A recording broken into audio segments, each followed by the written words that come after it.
we've got a noisy dog next door. If you've ever been on further along on YouTube than you are now, there's this guy who does a segment called Driving for Answers. He talks about lots of things, very intelligent young man. One of the things I noticed there recently was he did an article on Desaxe engines. A Desaxe engine is just like this 1914 BSA of mine, where the centre line of the crank is not the centre line of the barrel. Now, I don't know if you can see it, but your two valves here and here, and the centre line of the piston is about here, with the centre, which is offset. This centre line here, again shown here, you can see the pinion gear, or in other words the end of the crank, and your two lifters for your cams are in that same centre line. But when you get up into the barrel, you'll see that the barrel is actually offset forward. Now this is called a Desaxe design. And the reason I'm bringing it up, because he said in his Driving for Answers that modern engines, modern companies, in particular Yamaha I think he said, are starting to use this. And it may be a way of offsetting piston slap in these modern 450 singles and such, where they've probably got a 40mm bloody stroke and about 100mm bore and a piston about 25mm long. You know, the thing's wanting to turn sideways. So by offsetting it, I'd say it was a way of trying to reduce some of the piston slap involved in these really ultra short stroke engines nowadays. This thing here is a 550 side valve with it's an old cast iron piston. The ring lands, as you can see, they're 220 thou, whatever that is in millimetre, I don't know.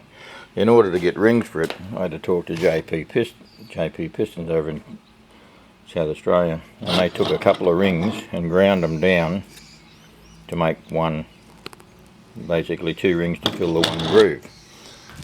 These being, all these early engines were total loss. So you drip engine into the motor and it swishes around like a two-stroke does with a petrol oil mix, and oils your bearings. And then what it don't burn up, because there is no, you can see there's two compression rings but no oil control ring. So they just burn a bit of oil, throw a bit out, and that's it. That's what they did. They just had a feed down. They didn't have any sort of return system. So that's what a Desaxe is, and I don't know the complete reason why they did it, but I believe it increases the dwell, in other words the time of the piston at the top, which probably the dwell is, having a longer dwell is all about having a more complete burn. And also the fact that by having the piston offset forward like that from the centre line helps with piston slap as she rocks over top. The other thing about this early engine is, when you look at the cams in this thing, you might be able to see it, but you can see they don't have cam lobes like you expect to see in anything modern. There's your lobe there, this flat area within the cam. So as the cam's going around, in actual fact it'll be this way up, because those lifter arms there that rolled inside the cam, and then they push against here and open the valve. They up and down with the, and then they'll come up and they'll hit under the valve, and that's, you know, that's a side valve action. So as the cam is spinning and it's being turned, these two cams are being turned by that central gear there on the crank. As it spins around, you can see the lifting motion on that arm, and then as she comes around you get your full lift, and then the little valve spring will then close that. So that's real early.